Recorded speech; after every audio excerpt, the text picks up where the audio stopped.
आउज़ुबिल्लाहिमिनश्शैतानिर्रजीम बिस्मिल्लाहिर्रहमानिर्रहीम। हाँ जी, हम बात कर रहे थे टेम्परामेंट्स की। टेम्परामेंट्स में अब हम थोड़ा सा अगर आगे देखें, हमने अपने बच्चे के टेम्परामेंट को कैसे अंडरस्टैंड करना है, क्योंकि मसला ये होता है कि जब हम टेम्परामेंट्स को नहीं समझ रहे होते तो हम बहुत जजमेंटल भी होते हैं, या हम जजमेंट्स बना लेते हैं। उसमें हम बच्चों के बिहेवियर्स के साथ कुछ बातों को अटैच कर देते हैं। कई दफ़ा हम बच्चों की लाइक्स एंड डिसलाइक्स के बारे में फिर थोड़ा ज़्यादा रेजिस्ट करना शुरू कर देते हैं। यहाँ पर हमारे लिए जो बहुत ज़्यादा ज़रूरी है वो ये है कि हमारे पास एक कंप्लीट एवेल्युएशन आए, यानी जिसे कहते हैं हमारे दिमाग में पूरी पिक्चर बननी चाहिए जब भी हमने बच्चे को अंडरस्टैंड करना है। जितनी हमारी पिक्चर क्लियर होगी बच्चे के बारे में, उतना ज़्यादा हम अच्छी तरह से उसको अंडरस्टैंड कर सकेंगे। बच्चे के टेम्परामेंट को समझने के लिए हमने देखना है कि वो उसकी नॉर्मल एनवायरनमेंट है। नॉर्मल एनवायरनमेंट कौन कौन सी है? घर की है, और कौन सी है? स्कूल की है जिसमें वो डेली जा रहा है, और कौन सी है? कोई फैमिली या फ्रेंड्स जिनसे उसका रिपीटेडली मिलना मिलाना होता है। ये सारी उसकी नॉर्मल एनवायरनमेंट्स है। तो जो नॉर्मल एनवायरनमेंट है उसमें उसका बिहेवियर कैसा होता है। फिर जब एक स्ट्रेंज एनवायरनमेंट या डिफरेंट एनवायरनमेंट आ गई तो उसमें उसका बिहेवियर कैसा होता है। ये हमारे लिए बहुत ज़्यादा ज़रूरी है। अनफेमिलियर और फेमिलियर सराउंडिंग्स में बच्चा किस तरह से बिहेव करता है। इसी तरह से एक रूटीन्स चल रही हैं, उसमें बच्चे का टेम्परामेंट हमें कैसा नज़र आता है, और जब रूटीन से हटकर कुछ हुआ है वहाँ पर उस बच्चे का टेम्परामेंट कैसा नज़र आता है।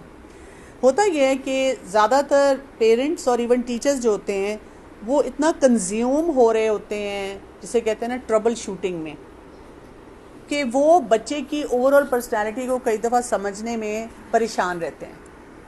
हमारे लिए बहुत ज़्यादा ज़रूरी है, हमें अपने आप को बार बार ये रिमाइंडर देना पड़ेगा कि मैंने कोई भी जजमेंट नहीं देनी।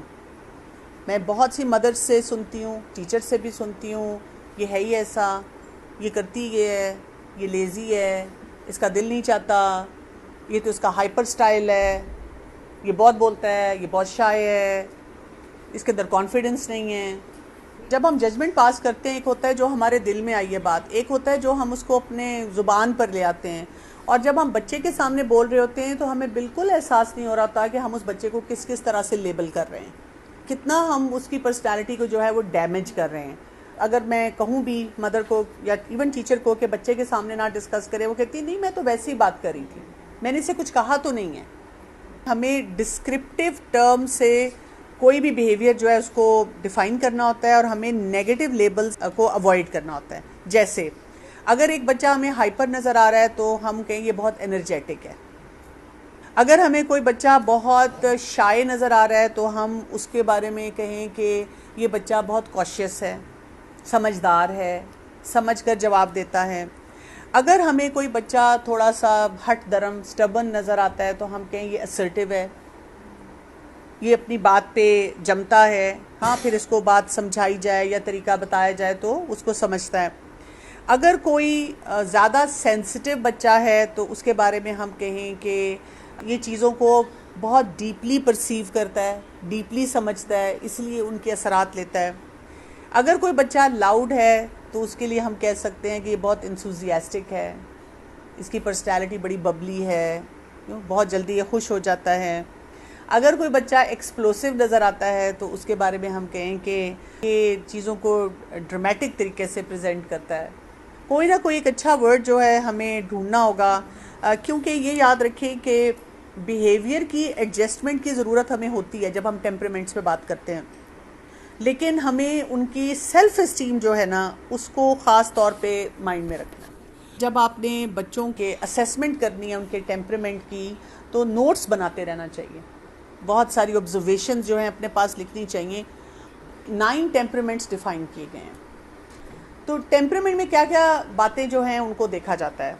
सबसे पहला जो एक टेम्परामेंट में एरिया है उसको एक्टिविटी देखी जाती है, यानी आपने ये देखना होता है कि जो बच्चा है उसकी फ़िज़िकल एक्टिविटी किस नेचर की है। खेलते वक्त, काम करते वक्त, रूटीन्स में, स्पॉन्टेनियस सिचुएशन में, और वही बात जो उसका रेगुलर एनवायरनमेंट है, फेमिलियर एनवायरनमेंट है, उसमें, जो अनफेमिलियर इन्वायरमेंट है उसमें उसकी कैसी है, यानी बच्चा अगर कहीं उसको वेट करना पड़ता है तो वहाँ पर उसका बिहेवियर कैसा होता है, जब वो भूखा होता है, टायर्ड होता है, कोई उसकी डिफ़िकल्ट टाइम होता है, उस वक्त उसकी एक्टिविटी कैसी होती है।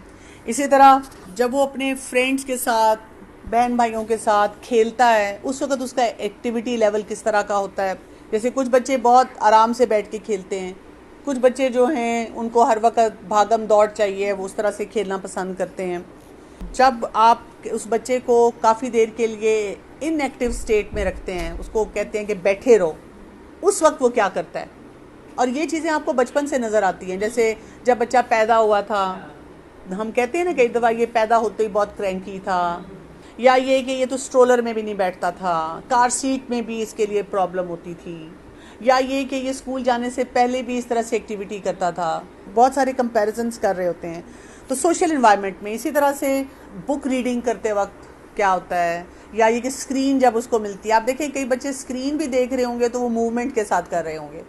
तो ये अब आपने ऑब्ज़र्व करना है, और ऑब्ज़र्व करके आपने देखना है, अंदाज़ा लगाना है कि इस बच्चे का एक एनर्जी लेवल क्या है।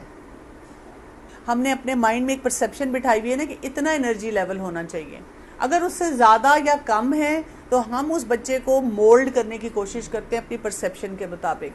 मकसद ये होता है टेम्परामेंट को जानने का। जब आपको उसका एक्टिविटी लेवल पता चलता है, अब आप उसके मुताबिक उसको गियर करेंगे, और इंशाल्लाह वो हम आगे उस पर बात करेंगे। दूसरा जो इम्पॉर्टेंट एरिया है जिसकी बुनियाद पे हम टेम्परामेंट को डिफ़ाइन करते हैं वो है रेगुलरिटी। आपने ये देखना है कि बच्चे के प्रिडिक्टेबल पैटर्न्स कौन से हैं या रिस्पॉन्सेज कौन से हैं जो डेली उसकी एक्टिविटीज़ हो रही होती हैं। कोई भी काम करने का पैटर्न कैसा है, फंक्शन कैसे करता है, जैसे सोना, जागना। इसी तरह कंसिस्टेंट पैटर्न कितने हैं, ऑर्गेनाइजेशन के पैटर्न कैसे हैं, सोशल बिहेवियर के पैटर्न कैसे हैं, उसकी इनर क्लॉक को आप कैसे डिफ़ाइन करेंगे। जैसे कई दफ़ा मदर्स आके कहती हैं कि मेरे बच्चे को इतनी ज़्यादा नींद ही नहीं आती, वो थोड़ा सा नैप लेता है और सारा दिन खेलता रहता है और बस रात को एक दफ़ा सोता है, तो मैं तो बहुत एग्जॉस्ट हो जाती हूँ। इसी तरह से जब वो भूखा है तो तब उसका क्या पैटर्न होता है। कई बच्चे भूखे भी हों तो खामोश रहते हैं, कई इरिटेबल हो जाते हैं। बड़ा बच्चा है तो उसका पैटर्न छोटे बच्चों के साथ या अपनी एक्टिविटीज़ के साथ क्या है, अपनी हैबिट्स के बारे में क्या प्रिडिक्टेबल पैटर्न है। अच्छा, उसको कोई सरप्राइज़ मिलती है, कोई उस पैटर्न से हट के कोई काम मिलता है, तो उसको वो कैसे हैंडल करता है। आपने उसको एक चीज़ सिखाई हुई है, एक स्टाइल सिखाया हुआ है, अब एकदम से कोई चीज़ डिफरेंट होती है तो वो उसको हैंडल कर पाता है कि नहीं कर पाता। तीसरा जो एक पैरामीटर है जिससे हम आइडेंटिफाई करते हैं टेम्परामेंट्स को, वो है किसी भी सिलसिले में इनिशियल रिएक्शन। पहला रिएक्शन जो होता है वो क्या होता है, यानी नए लोग हैं तो पहला रिएक्शन क्या होता है, सिचुएशंस नई हैं तो पहला रिएक्शन क्या होता है, नई जगह जाना, नया खाना खाना, नया कोई प्रोसीजर पूरा करना। जैसे वही बात है कि कोई बच्चा आप उसे कोई भी नई चीज़ सिखाते हैं फ़ौरन कर लेता है, और कई बच्चे जो होते हैं वो बहुत टाइम लेते हैं किसी भी एक काम को सीखने के लिए। तो इससे आपको ये पता चलता है कि आपका बच्चा कितना बोल्ड है या कितना हेसिटेंट है, उसका काम करने को दिल चाहता है नहीं चाहता। नई टीचर चेंज होगी तो उसके साथ क्या होता है, स्कूल में कोई चेंज आ गई तो उसके साथ क्या होता है, कोई नया विजिटर घर आ गया या घर के माहौल में कोई तब्दीली आ गई तो वो उस टाइम पे क्या करता है, उसके रिएक्शंस क्या होते हैं, अवॉइडेंस का बिहेवियर उसका कितना होता है। फूड को वो बार बार बहुत ज़्यादा कहते हैं कि फूड से आपको बहुत पता चलता है कि किसकी फ़िक्स पैटर्न है, कौन ज़्यादा फ्लेक्सिबल है, उससे आपको उसके टेम्परामेंट का पता चलेगा। खाने पीने के स्टाइल से, खाने पीने में जब आप कोई वैरायटी देते हैं, डिफरेंट ऑप्शंस देते हैं, तो उस वक्त बच्चा जो है वो किस तरह से कैसे कर रहा होता है। कई बच्चे देखें आप उनको सब्ज़ी नहीं भी पसंद या कोई आपने नई रेसिपी बनाई नहीं पसंद, लेकिन वो चुप करके खा लेते हैं। और कई बच्चे ज़रा से उनके मिजाज के ख़िलाफ़ चीज़ हो तो वो कह देते हैं कि हमने नहीं खाना, आप कुछ भी कर लें। नहीं, इससे भी ये असेस करना है कि वही बात है, नॉर्मल स्कूल में, घर में, फ्रेंड्स के साथ, नई एनवायरनमेंट।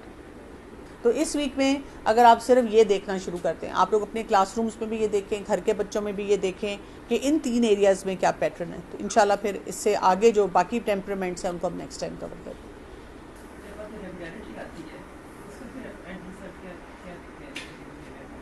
हम ये देखते हैं कि एक बच्चा जो है कंसिस्टेंट पैटर्न से करने वाला है, क्योंकि फिर हमने उसके मुताबिक उससे डील करना है।